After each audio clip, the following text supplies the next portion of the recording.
भारतात पुन्हा एकदा कोरोनाचा संसर्ग झपाट्याने वाढताना दिसतोय। आरोग्य मंत्रालयाच्या आकडेवारीनुसार सध्या भारतात सक्रिय रुग्णांची संख्या 4,000हून जास्त आहे, तर सगळ्यात जास्त रुग्ण केरळमध्ये आढळून आले आहेत। राज्यात 59 नवीन कोरोना रुग्णांची नोंद करण्यात आली आहे। त्यातील 20 रुग्ण मुंबईतले आहेत। सध्या सगळ्या रुग्णांमध्ये सौम्य लक्षणे दिसली तरी आरोग्य विभागाने योग्य ती काळजी घेण्याचं आवाहन केलं आहे।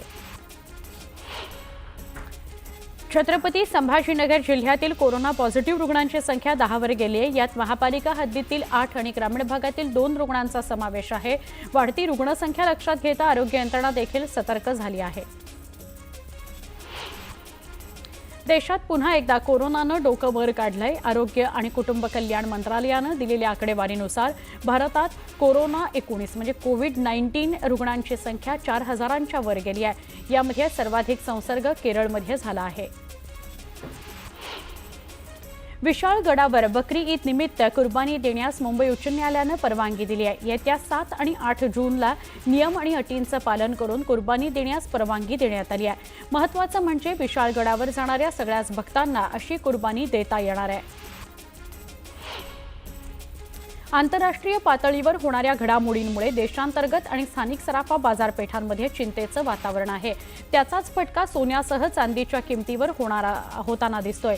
सोन्याचे दर 3 दिवसांमध्ये 1600 रुपयांनी तर चांदीचे दर 2000 वधारले आहेत।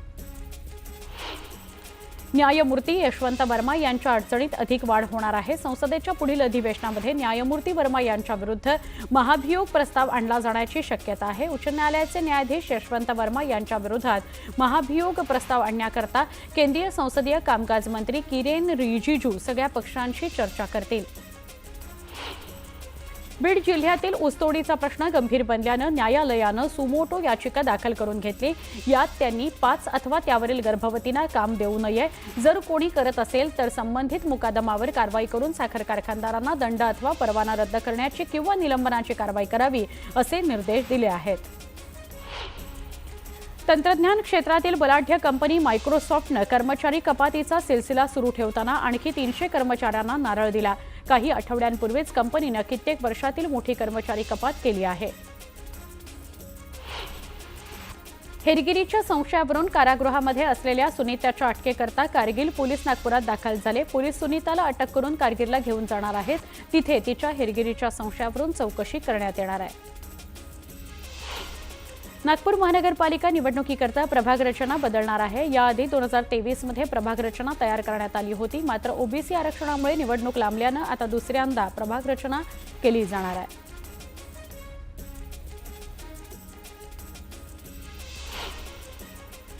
एक सविस्तर बातमी बघूयात। बातमी धाराशिवमधून आहे। धाराशिव तुळजाभवानीच्या मंदिरात आता पुण्यातील प्रसिद्ध चितळे बंधूंच्या मोतीचूर लाडूचा प्रसाद दिला जाणार आहे। तिरुपती बालाजी मंदिराच्या प्रसादाप्रमाणेच आई तुळजाभवानी मंदिरात हा लाडूचा प्रसाद दिला जाणार आहे, अशी माहिती जिल्हाधिकारी डॉक्टर कीर्ती किरण पूजा यांनी दिली। दरम्यान देवीच्या लाडू प्रसादात भ्रष्टाचार झाला होता, त्यानंतर भक्ताला दिला जाणारा प्रसाद हा बंद केला गेला होता।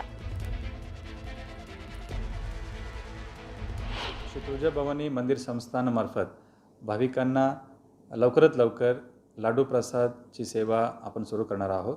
याच्यामध्ये आपण निविदा प्रक्रिया राबवून जे उत्कृष्ट लाडू पुरवठादार यांच्या आपण बैठक घेऊन त्यांचे तांत्रिक छाननी आर्थिक छाननी करून आपण चितळे बंधू या एक नामांकित मिठाई दुकानदार आहे त्यांना आपण आदेश दिलेली आहे।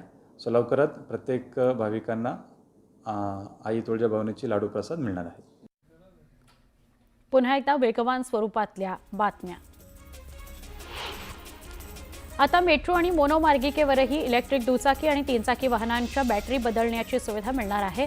महामुंबई मेट्रो संचालन मंडळानं 25 मेट्रो स्थानकं आणि 6 मोनोरेल स्थानकांच्या ठिकाणी ईव्ही बॅटरी स्वॅपिंग स्टेशन सुरू करण्याकरता खासगी कंपनीबरोबर भागीदारी केली जाणार आहे। मुंबईतील देवनार डम्पिंगमधील अनेक वर्षांपासून साचलेले कर्मचाऱ्याचे डोंगर साफ करण्याकरता कचऱ्याचे डोंगर साफ करण्याकरता महापालिकेने मागवलेल्या निविदा भरण्याकरता 21 कंपन्यांकडून रस दाखवण्यात आलेला आहे। पालिकेनं या कामाच्या निविदा भरण्याकरता 23 जूनपर्यंत मुदतवाढ दिली आहे, त्यामुळे कंत्राट मिळवण्याकरता आणखी स्पर्धा वाढणार आहे। मुंबई महापालिका आशियातील सगळ्यात श्रीमंत महापालिका आहे. वीज, पाणी, रस्ते, आरोग्य, शिक्षण यासारख्या सुविधा माफक दरात देत असली तरी महापालिकेने मुंबईकरांवर कचरा कर आकारू नये अशा सूचना केल्या आहेत. विशेष करून गरीब कुटुंबांवर शुल्क आकारू नका, तर मुंबईत मोठ्या प्रमाणात कचरा निर्माण करणाऱ्यांकडून कर आकारा अशा सूचना मुंबईकरांनी केल्या आहेत. गेल्या 2 महिन्यांमध्ये ईमेल, व्हॉट्सअप, चॅटबॉक्सच्या माध्यमातून 2774 हरकती आणि सूचना नोंदवल्या गेल्या आहेत. सोलापूरमध्ये महाराष्ट्र राज्य परिवहन महामंडळाच्या अधिकाऱ्यांनी विद्यार्थ्यांना शाळा महाविद्यालयांप्रमाणेच मोफत प्रवास सवलतीच्या पासचं वाटप करण्याचा निर्णय घेतलाय. मुलींकरता 100% सवलत असून मुलांना तिकीट दराच्या 66% सवलत मिळणार आहे. प्रवेशामध्ये 3 जूनपर्यंत 11,55,200 विद्यार्थ्यांची नोंदणी झालेली आहे. विद्यार्थ्यांना अजूनही तांत्रिक अडचणीला सामोरं जावं लागतंय अशा तक्रारी समोर आल्यात. आतापर्यंत या संदर्भात शिक्षण विभागाकडे 17,000 तक्रारी प्राप्त झाल्यात. 2,000 तक्रारी प्रलंबित आहेत. इंजिनिअरिंग, फार्मसी, कृषी अशा अभ्यासक्रमाच्या प्रवेशाकरता घेण्यात येणाऱ्या MHT CET या परीक्षेमध्ये एकूण 40 प्रश्न चुकीचेच आले. त्यामुळे सगळ्या विद्यार्थ्यांना चुकीच्या प्रत्येक प्रश्नामागे पूर्ण गुण देण्याचा निर्णय CET सेलनं घेतला आहे. CET कक्षाकडून इंजिनिअरिंग, फार्मसी, कृषी अभ्यासक्रमाच्या प्रवेशासाठीच्या MHT CET परीक्षेचा निकाल 16 जूनला, तर BBA, BCA, BMS आणि BBM यासह 5 वर्ष विधी अभ्यासक्रमाच्या CETचा निकाल 4 जूनला जाहीर होणार आहे. यंदा मे महिन्यामध्ये संपूर्ण राज्यात पावसानं अपेक्षेपेक्षा जास्त हजेरी लावली असून कोकणातील सिंधुदुर्ग जिल्ह्यात मे महिन्यामध्ये सर्वाधिक पावसाची नोंद झालेली आहे. हवामान विभागाच्या माहितीनुसार 1 ते 31 मे या कालावधीमध्ये सिंधुदुर्गमध्ये 564.7 मिलीमीटर पावसाची नोंद झाली आहे. या पावसामुळे लोकल ट्रेनच्या छताला गळती लागल्याचं बघायला मिळालं. ठाण्याहून कर्जतला जाणाऱ्या 8.5 म्हणजे 8:05 रात्रीच्या लोकलच्या छताला पावसामुळे गळती लागली. ते पाणी प्रवाशांच्या बसण्याच्या जागेवर पडत होतं. प्रवाशांना जागा सोडून त्यामुळे उभं राहावं लागलं. हा व्हिडिओ एका प्रवाशानं आपल्या मोबाईलमध्ये चित्रित केलाय. तो सोशल मीडियावर व्हायरल होतोय. धाराशिवच्या उमरगा तालुक्यामध्ये पोहायला गेलेल्या 2 मुलांचा बुडून मृत्यू झाला. गणेशनगर इथल्या तांड्या शेजारी असलेल्या खड्ड्यात ही मुलं पोहायला गेली होती. दरम्यान पाण्याचा अंदाज न आल्यानं बुडून त्यांचा मृत्यू झाला. नागपूर शहरातील मोतीबाग इथे एका घरात तब्बल 54 पोपटांना पिंजऱ्यात कोंबून ठेवल्याचं आढळून आलं. या सगळ्या पोपटांची पीपल्स फॉर ॲनिमलच्या सहकार्यानं सुटका करण्यात आली. या प्रकरणातील आरोपी फरार असून त्यांचा शोध वनविभाग घेत आहे. तर या सगळ्या पोपटांना नैसर्गिक अधिवासात मुक्त केलं जाणार आहे. जळगाव जिल्ह्यातील जिल्हा परिषदेच्या शाळांमध्ये पटसंख्या वाढावी याकरता शिक्षण विभागाकडून विविध उपक्रम हाती घेण्यात आले. प्रत्येक शाळेमध्ये 25% विद्यार्थी वाढवण्याचं उद्दिष्ट ठेवण्यात आलं. पटसंख्या वाढवण्याकरता पालकांशी संपर्क साधण्याचं आवाहन शिक्षकांना करण्यात आलं. या वर्षीच्या खरीप हंगामाला सुरुवात झाली असून शेतकरी बी बियाण्यांची जुळवाजुळव करताना दिसतो आहे. काही प्रमाणात पाऊस झाल्यानं नांगरणीच्या कामाला वेग आलाय. मात्र यावर्षी गेल्या वर्षीपेक्षा बियाण्यांच्या किमतीमध्ये 10% वाढ झाल्यानं शेतकऱ्यांचं आर्थिक गणित कोलमडलं आहे.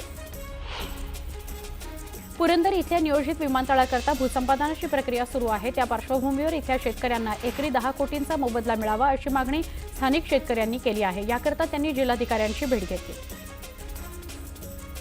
संपूर्ण राज्यभर 2 ते 12 जून 2025 दरम्यान शिक्षण व प्रशिक्षण शिबिर आयोजित करण्यात आले. दरम्यान अकोला जिल्ह्यातील प्रशिक्षणार्थीची प्रशिक्षणादरम्यान गैरसोय होत असल्याचा प्रकार समोर आला.